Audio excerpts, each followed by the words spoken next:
Magandang araw mga ka-viewpoint, no? Masyadong magulo ang mga nakaraang araw, ano? At sobrang busy. Ngayon lang bumalik. Anyway, pag-uusapan natin ngayon yan. Yung mga kaguluhan na yan sa QGC, ano? So, ano? Nahuli na ba ni General Torre si Pastor Kibuloy? Oh, mission failed, no? Ganon talaga. So, ah, wala, no? Sayang lang yung mga effort, may casualty pa, no? So, hindi magandang ehemplo, no? Sa side ng PNP, tapos masyadong maras sila sa pagdating sila sa ganyan na operation, no? Bulilyaso, no? So, ngayon, bago tayo magsimula, no? Maraming salamat sa 780 subscriber, no? So, slowly, dahan-dahan lang po tayo. Malapit na. Ma-reach yung 1,000. So, thank you very much sa nagsuporta. Sobrang busy na few days but I am monitoring about the news. And then, hindi ako makapag-vlog dahil sa hindi ko maiwanan yung ginagawa ko, no? So, malapit na tayo. Few days na lang. Back to base tayo. So, back to work. Sa lapit na matapos yung bakasyon. So, sa mga hindi pa nag-subscribe, no? Mag-subscribe na ba kayo? Para marami na po, baka kayo ang mabigyan ng scholarship. Mga anak nyo, pamangkin nyo, friends nyo. So, malapit na. So, I'm very happy for the result, no? At yung watch hour, mahuhuli yan, pero halos 800 hours, no? So, mga 3,200 na lang. So, at least, konti na lang, di ba? So, yun. Balik tayo, mga ka-viewpoint, no? Konting reaction sa nangyari sa QG, no? Ito kasi, para sa akin, no? Kung ako yung si Gina Torre, no? Siyempre, before you proceed in a certain mission, okay, you have kasi law enforcer kayo, eh. So you have a warrant of arrest, subject sa positive na si Pastor Apollo Kibuloy. Okay, so you have 2,000, so isang company 500 1,000, so mga 4 companies or maybe 5, no? Kasi ano na yan, eh, brigade na. Si yung 1 star hawak na, 1,000 na yan, eh. So ganon yun. Full force, no? So nakita natin sa video, no, during interaction ng abogado ng QGC and between the commanding officer of the warrant of arrest boys na si General Torre, no? Sa interaction nila, of course, as a lawyer, yet they have he want to defend yung side ng QG, of course, lawyer siya, di ba? Ito naman, okay, may warrant of arrest, so implement nila yung proper procedure and execution na sila ngayon, di ba? Mag-execute na sila subject for Apollo. Ang problema, during nung nakita ko, hindi ko masyadong nakano, pero nakita ko sa video sa news, maraming live ng vlogger, ano? The discussion between the lawyer and the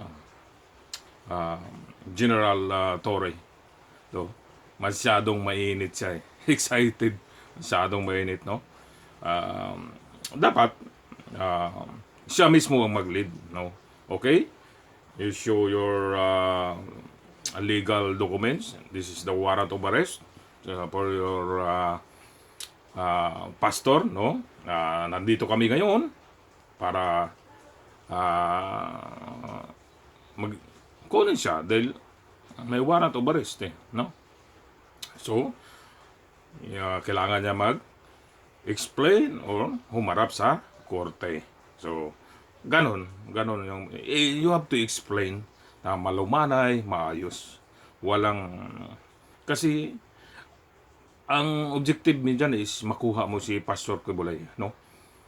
Hanggat maaari, walang casualty in both side.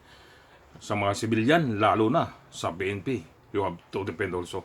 So, no casualty at all kahit anong mangyari. Ganon yun sa mission. Ha? Pag may isang mission, no? Walang casualty, no damage. Ganon yun. No? Yan ang iniwasan. Ay, during conversation nila, ha? Ha? Masyadong mainit si General, no? Masyado niyang inano yung uniforme niya, ginamit niya. Oh. Ha? Sinasabi, nag-i-explain pa lang nga si, ano, no? Oh, hindi natin kailangan magdebate ngayon. This is not the time for debate, sabi niya. Oh, mayroong video yun. Sabi niya, yun. Monitor ako noon eh. Sabi niya, hindi kailangan ng oras. Hindi oras ngayon ng debate, no? I will give you 1 hour or else, diba? Papasok kami. Within an hour, papasok kami. Whether you like it or not. Oh, mali yun. Mali po yun, mga kabayan, no? Sa ganun na operation, mali yun. Oh, masyado mo nang inano yung mga tao. Doon pa lang, yung psychological attack kagad nan. Siyempre, yung buong force ng QGC, ano na yan. Siyempre, naka-live yan eh. Papasokin na tayo, maganda tayo. Kailangan natin, yan ang magpasok sa isip ng tao yan eh, di ba? Kahit sino sa atin, kahit bahay mo papasok kami, hindi pwede, mag-ready na tayo. Di ba? Ganun. Magiging aggressive tuloy yung side ng QGC, no? Magiging aggressive nan, no? Hindi mo na maano yan, kasi nakano na yan sa utak ng mga civilian, no? Ikaw naman, siyempre, init ka, high blood ka na. O tagi ng general ka, high blood ka na ngayon. Oh, di ba? Pag sinabi niya, I will give you 1 hour. Whether you like it or not, lulusob kami. Papasokin namin. O, tapos tumalikod na siya, no? So, bastos. No? Ayun pa lang, no? Negosasyon ng dalawa na, masyado kayong bastos, no? Walang respeto. General ka, no? You are the highest ranking officer on that operation. Isang general pa lang. Gago kang general ka. Barin mo yung uniform mo, general. Tangina ka. Ha? Hindi ganun. Mag-usap. Hindi yun dinadaan sa kayabangan. That is not the correct way. Standard procedure during negotiation. Hindi ka pwede. Kung rebuilding ko usap mo, binaril ka ng hayop ka. Diba? Sarap sa'yo. Sorry kasi high blood na tayos ka. No? So, ganun yun. Barumbado siya eh. During negotiation pa lang, hindi sana uusok yun ng ganun between the two leader, no? So, of course, the lawyer and the implementing officer, of course. Mag-execute na sila eh. Kung mainit ka, lalong mag-iinit nito. Magwawala din yan. Kailangan ikaw na mag-execute ka, you have stay low. Diba?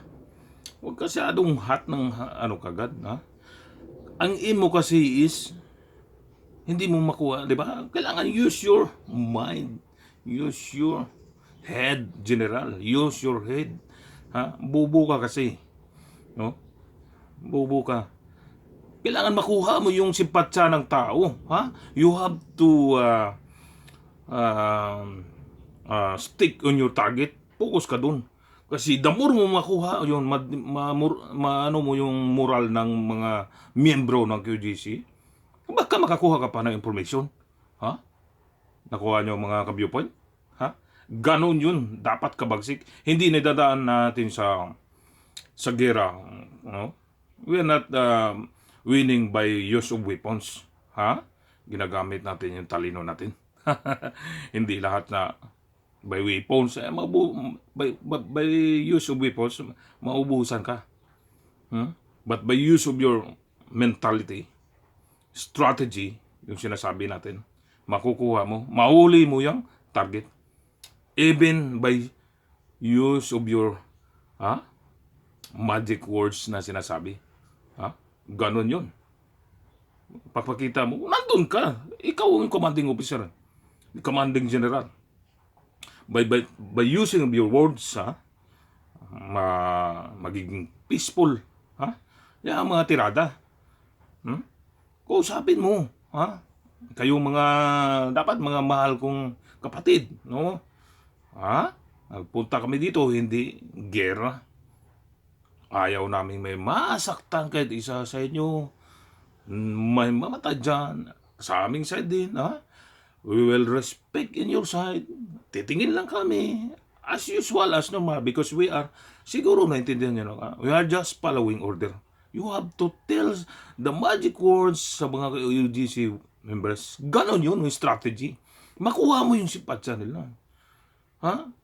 Ito, yung leader nyo sa kanila, wala man kaming magagawa. Nandito kami. We are just followers. Alam ko naman lahat kayo, hindi kayo damay sa ng leader nyo, di ba? Ganon, you have to speak out as low as you can. No? Stay down. Ngayon, order mo sa mga pulis mo, huwag masyadong mayabang din. Maangas din. Para pupunta kayo ng gera eh.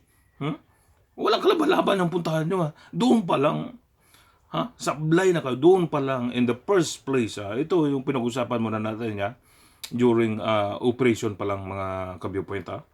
And that's my point of view. Ganon. Kung maganda yung leadership mo, ganon. Gamitin mo mga magic words, general. Bubo ka kasi. Wala kang kwentang general eh. Ubarin mo yung uniforme mo. Yeah. You are not general. Kadete ka. Ayop ka. Hindi ganon yung procedure. Kung dapat nandyan ka na, narating mo na yung posisyon mo na yan, pero wala kang kwenta. Ganon yun. Kailangan, hanggat maaari, as much as possible. Ay, kung bakbakan yan, init na mainit ka, patay ka. Ikaw unang mamatay, general. Bakbakan ka. You don't use your mind. Gusto mo lang, basta, sige, pasukin mo. Ganon. Ito namang mga polis, sunod-sunuran din. Kayong mga policemen, tingnan nyo muna ang sitwasyon. Sir, baka magawan muna natin ang paraan ito. Hindi ba tayo, yes, okay, lahat kasi yung niya, no choice na, di ba? Bakbakan na. Pag dyan, mas maraming kaswalte nyo. Pag in actual war, ganon ang mangyayari sa inyo. Mas maraming kaswalte sa inyo. Pag ganyan, sala kayo, kaya nakapurma pa kayo yung battle gear, full battle gear kayo. Wala. Kasi pinaiunang nyo pa lang. Alam naman natin, may story kayo. Nung last, June ba yun? O last 2 months ago? O yun, nilosob nyo. And then, ngayon, may story na eh. Ngayon, after 60 days, we will issue a warrant of arrest to the subject, Pastor Cabuloy. And then, to execute now. Sa lapad ba naman yan? Okay. Talagang hindi kaya ng 12 katao yan. Okay, well, pero kahit gaano ko kadami dyan, kahit ilang batalyon, ilang company, ilang brigade pa yan, general, ikaw, bilang isang general, mali yung ginawa mo. Una pa lang, you put the fire on the fireplace. Binigyan mo, umapoy agad eh. Sunog na. Hindi na mapigilan. Hot eh. Mali yun. You have to talk first peacefully. Kasi yung imo may kukunin kang target kung talagang yung confirm yung intelligence mo ay buburin. Hindi ka ngayon maka-execute. Paano ka ngayon maka-execute na gagawin mo sa operasyon na yan? Sinabog mo na yung mga tao sa loob eh. In and out, sinabog mo na, tinagod mo Binaboy mo na yung mga tao doon. Hindi na yan mapigilan. May na yung mental nila. We have to defend, hindi pwede, gano'n na, wala na, sira na yung diskarte. Madaling salita, wala kang diskarte, general ka. Baray mo yung uniforme mo. Tanggal yan sa'yo, langko mo Kadete ka lang.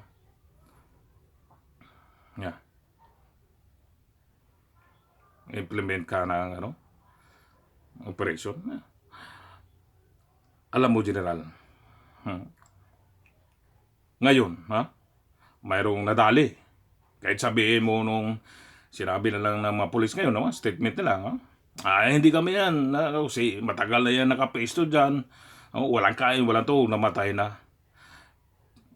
Okay. Okay. Sabihin ng pulis na side nila na hindi sa kanila, ayaw nila. But you are under the operation, General. Tandaan mo, operation mo yan. You have to take pa rin the responsibility. Nasa iyo pa rin yung responsibility na you are responsible for the death and everything damage. Mission failure ka pa, kahit anong mangyari, basta on that operation, ikaw yung nasa operation dyan, you have to take the responsibility. Ganon yun. Kagaya ako, sa barko. Whatever happens sa mga katauhan ko, ako pa rin responsibilidad kasi ako yung kapitan. Kahit anong mangyari dyan. Kahit hindi ako, both side, you have to take the full responsibility. Whatever the damage, whatever the situation. Ganon yun. Okay? So, yan ini-explain ko sa inyo. May mamatay man dyan sa side mo, sa police, o sa lalo na sa mga civilian. Because yung nakatatak yan sa patches mo, to serve and protect, wala na. To fight na, to demolish na, hindi na yan protect. Mahiya naman kayo mga pulis. Dinamay mo naman lahat mga pulis. Mga gago kayo. Nakakahiya kayo. Kahit kayo ng mga pulis, you are following orders, what kind of, kahit ako, I will not follow the orders kung alam mo mali, di ba? You have to defend the Constitution. You have to take oath, to defend the country, to protect, di ba? To serve and protect. Wala na, mga tanga, ginagago yung taong bayan. Lahat kayong mga pulis na 2,000, 3,000 pa kayo, mga bubo na kayo, wala man lang umalma sa inyo? Takot kayo kay General? Hindi yun. Si bubo rin yung General nyo Kahit siya rin ito, hindi ka ba na nag-react, sir? Ito, para may iwasan natin to. May mga bubo kayo mga bubo kayo sa PNP. Ganon yun. You have the full responsibility. Kahit sabihin mo hindi kayo, ikaw ang nasa operation dyan, General. You are the commanding general. You are the commanding officer. On that time, kaya nga, yung aim natin, there's no casualty. Both side, your men and the civilian inside the ECOGC. Na-explain ko lang sa inyo. Nakuha nyo mga kababayan. Yung nano ko ngayon. Hindi tayo abogado, pero ito yung reaksyon ko sa inyo. Inaano ko sa inyo yung tama. That's my komento. Maling-mali sila dyan. Sa isang sitwasyon, hindi natin dinadaan sa init ng ulo. Okay? Kung makuha mo sana yung moral ng sa loob ng compound, mga tao na yan, baka sakaling makakuha ka na information. Use your magic words. Tanga kang general ka . Ganon yan. Wala. Anong nangyari, People power na, nagkagulo na dahil sa maling decision. Walang diskarte. Pinainin mo ko agad Kahit sino, kapitan, wala na. Hindi pwede yan. No, that is not. You are very wrong, General. So, mga kabayan, gets you yung point ko. Ganon. Kasi una pa lang, mali na Mali na Okay, tama yung ginawa. You have to execute. May warrant of arrest execute. Pero, the way you negotiation, kasi buhay yan, General. Civilian. May mga civilian dyan that hindi subject sa dala-dala mong legal documents. They are not the subject. Problema ngayon. Kaya nga batalyon yung ilang brigade yung dala mo Dala-dala mo lahat. But you have to instruct kahit sampalin ka pa ng dyan. Civilian yan Or else kung papatayin ka talaga, may baril sila.